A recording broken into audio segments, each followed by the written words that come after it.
So Cadence is a design enablement company, and I'm cited as talking about LiDAR specifically. In fact, I would have liked enough time to talk about all three classes of sensor. They all have their deficiencies, as you know. I think in the end, like human beings, we have multiple senses to survive in this planet, and I think the same will be true with vehicles. A combination will help with the categorization and the classification of objects in the field of view, and each have their strengths, and some have weaknesses. Let's start with camera. If we were to look at a camera sitting behind a windshield as a pair of stereo cameras, then we can take that module, we can break it apart and look inside, and we've got the chassis with the lens, we've got the chassis with the Ethernet cable coming out, and we've got the sensor board inside. So if we look at the sensor, the IC sitting there on the top, on the bottom I've got myself the main IC with the Ethernet capability. And of course, as soon as we start packing together multiple ICs into small, compact solutions, then we have to start worrying about the performance of the device in its context. And so we will have thermal issues which arise. We get resistance will increase with temperature. Component leakage will increase with temperature.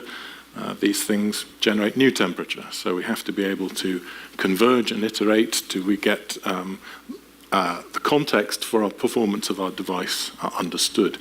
We also need to worry about signal integrity. If we, for instance, had discrete memory running at DDR4 rates, at gigahertz rates, then we have to worry about the openings of the eye diagrams and the successful communication in the context of this tight little electronic unit. We also need to worry about emissions, electromagnetic emissions. So all of these tools can be achieved through Cadence with the Allegro PCB Designer and the Sigrity technologies for the analysis.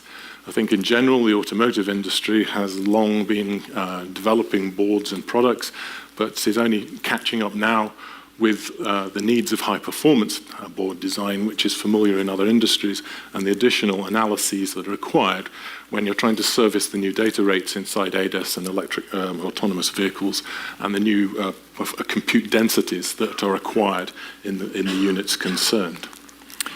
Then we will look at the two boards integrated within the housing, and here we can use Sigrity again, and we can look at the question of thermal conduction and convection, and we can look at the reflective and absorption material properties of the materials of the housing, and we can start to ask the question, will my IC junction temperatures be below 125 C, or will I need to go to a higher grade automotive process like 150 C or 175 C? Of course, this is very much a cost issue, and automotive is a notoriously cost-sensitive business.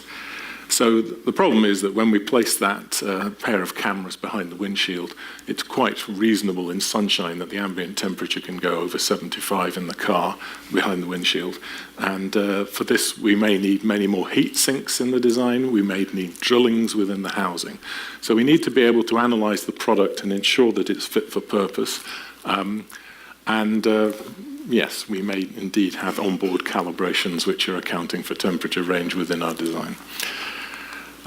So let's push on, let's look at that main board, and we're now trying to route that board for Ethernet. On the right, the differential pair routing is provided by the Allegro PCB Designer tool, but we've got devices in that feeding that Ethernet, common mode choke, low pass filters. And what we need to do now is extract an S-parameter model of this part of the pathway for the Ethernet. Ethernet, of course, will be routed up through the headlining of the car or down through the pillars. It has quite a complicated route to travel through a vehicle to get to the intelligence board. So if we imagine on the left we have the board which we've been looking at for the camera, and on the right is our intelligence board somewhere else in the vehicle, then we've got to ensure that our communication is going to be successful between the two. What we certainly can't have is that the classification of images is impacted by the poor quality of delivered images through impacted by the cabling, by the connectors that we have to use. And so this is an end-to-end analysis which the security tools can provide to ensure the quality of your results and that the intelligence board is getting the best possible images that it can. Now, if we look at, I've just kind of started that sequence from the broad reach PHY, which is inside your Ethernet IC, and the thing that's driving that Ethernet channel. If we were to use Cadence's IP in that Ethernet chip to drive the PHY, the Ethernet MAC, then it's a time-sensitive network Ethernet controller, so that we can guarantee the time of delivery of those images, particularly when that Ethernet might be used for multiple different purposes. So it's capable of, an Ethernet is capable of maybe replacing standard protocols like CAN and FlexRay when it's relatively low performance, and there may be multiple those low performance devices connected to your Ethernet backbone. But as you start to go up towards the more critical performances, it was only maybe 18 months ago, Cadence was only offering up to 100 megabits per second for its Automotive Ethernet MAC. And with that, you've got to do compression. You take 30 frames per second and you push it in one end, you've got to compress it first. And you've got to decompress it at the other end. And that's going to impact your image quality. And so again, the ability of the intelligence system to classify the objects is going to be impacted. So just recently, we've started shipping IP for SOC designers who can now perform 1 gigabit per second, 2.5 gigabit per second, and 5 is in the pipe. And that radically changes things. We now no longer need to compress at either end. We can send the raw data down the Ethernet channel. It's in competition with other items on the net, but it's going to get there guaranteed, and you're going to get the best possible object classification from that. So I think this is a case of looking at the sensor as a system and looking about getting what's out there to the intelligence board in the best possible state. This IP, this Ethernet MAC IP, has an ASIL rating and has undergone 26262 audit. As most players in the automotive industry now need to do business in automotive, you need an ASIL rating for your part.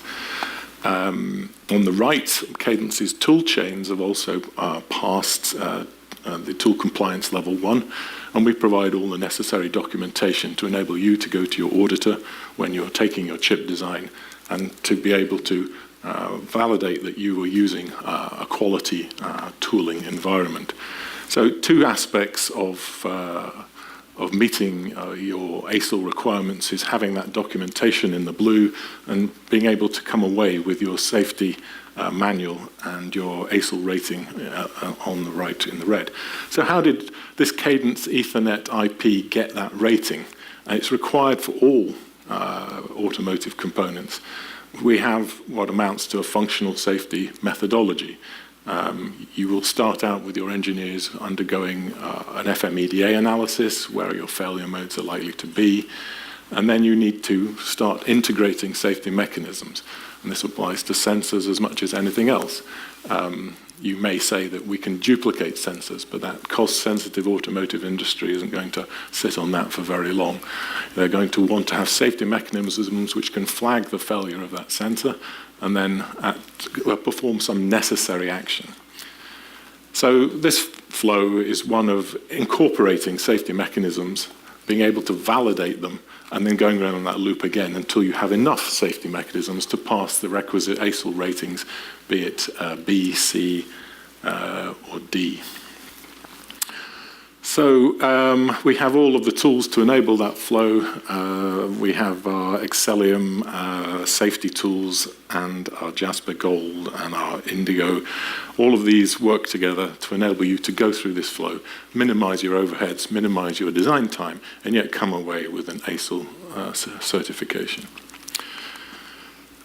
Just as a quick example, I mean, in that Ethernet MAC IP, there is a timestamp unit. And so for the FMEDA process, our engineers decided that was worth a duplication.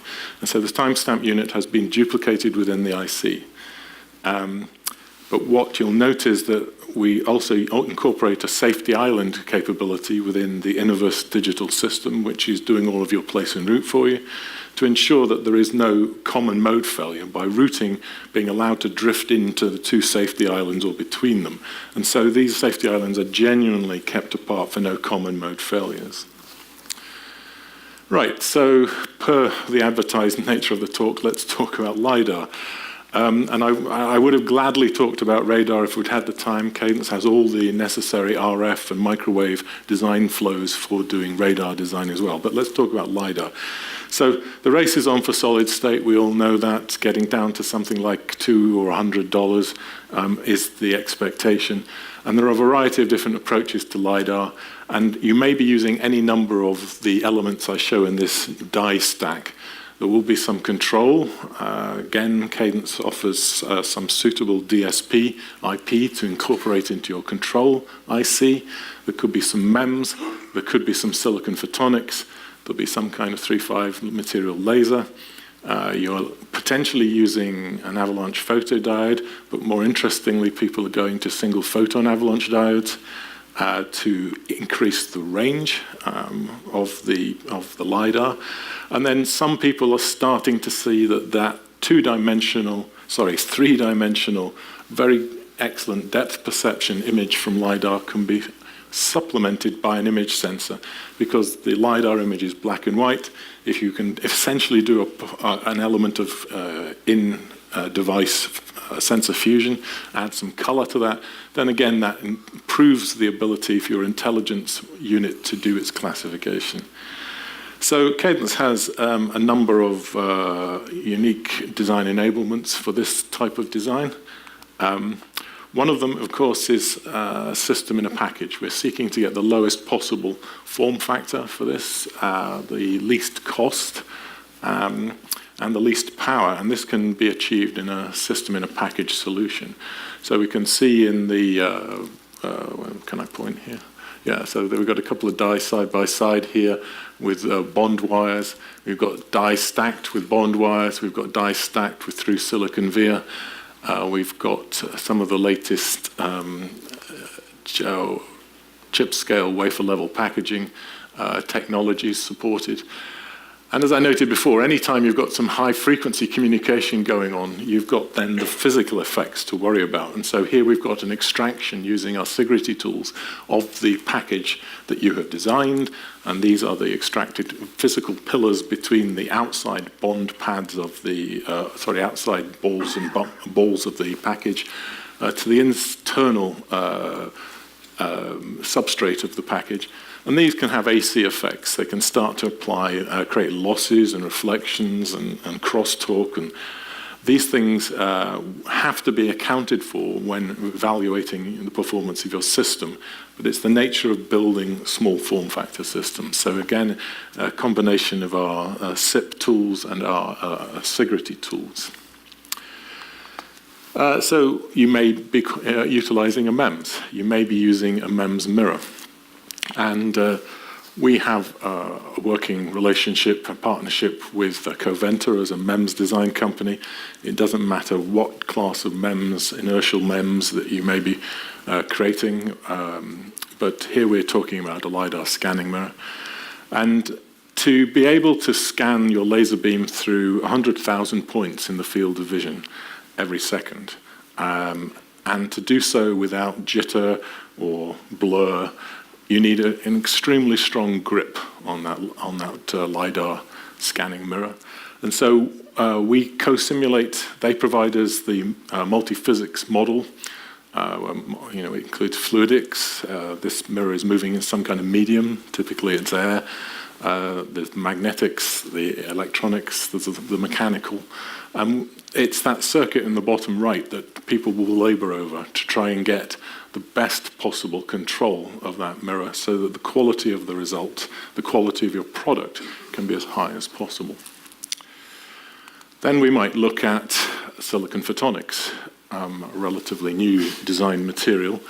And for automotive purposes, we can use the continuous wave frequency modulated approach, where we have a MEMS tunable laser as our source, and we take that laser and we keep moving its frequencies up and then back down again, up and back down again. And as a result, when we send that laser signal out, we're essentially putting a frequency signature upon it. And that frequency signature comes back again. Now, while that has been traveling, our MEMS tunable laser has been moving the frequencies up. So what comes back gets blended with a higher frequency, or maybe a lower frequency. But the point is that the two get blended by the silicon photonic waveguides, and what results is a beat frequency.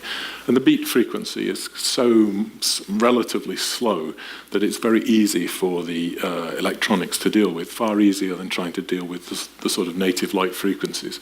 So these waveguides, this on-silicon waveguide approach, is a natural fit for a laser light-based problem, is to have light-based solutions. Now, the MEMS tunable laser itself may have its own non-linearities. It may have some inconsistencies, which means that those ideal slopes of the frequencies aren't quite as well managed as we might like.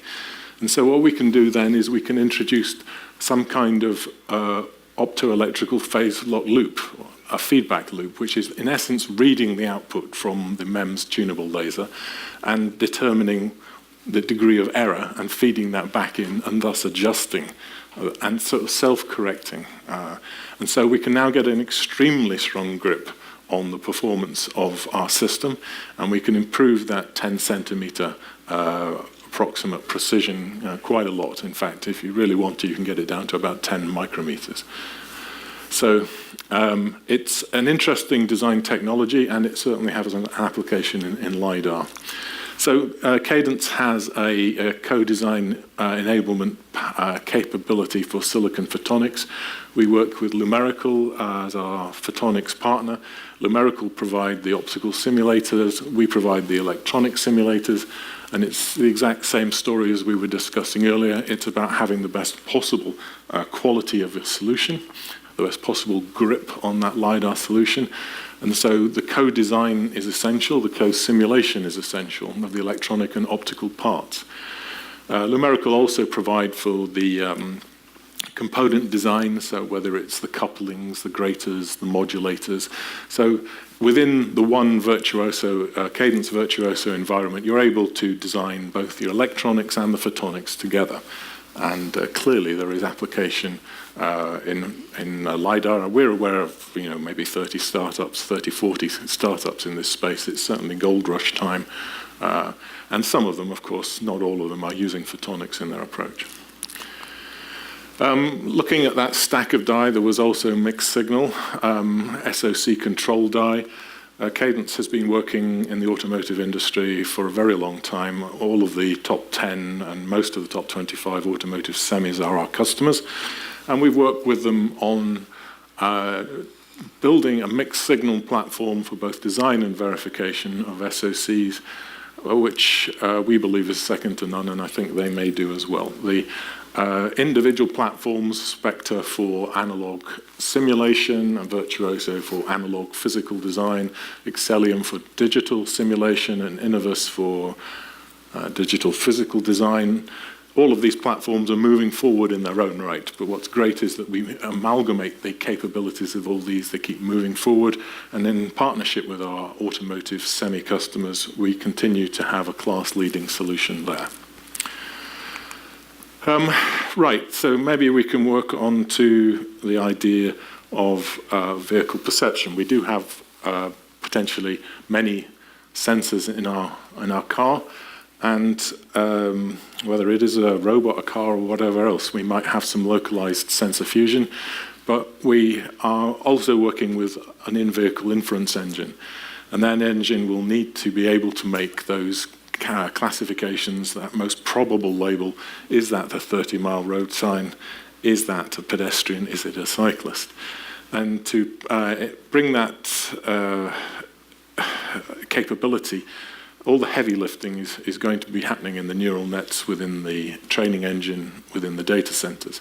So we need to be able to get our car data to those training engines. Very large multiply accumulate requirements within those data sets, typically taking days and weeks at the moment. But we can get the results of that learning back down to the inference engine by sending a set of filter weights or coefficients back to the vehicle, maybe between 1 million and 1 billion weights at an update, and thus giving the vehicle a renewed understanding of its environment. So there, Cadence has a fantastic solution for designing in.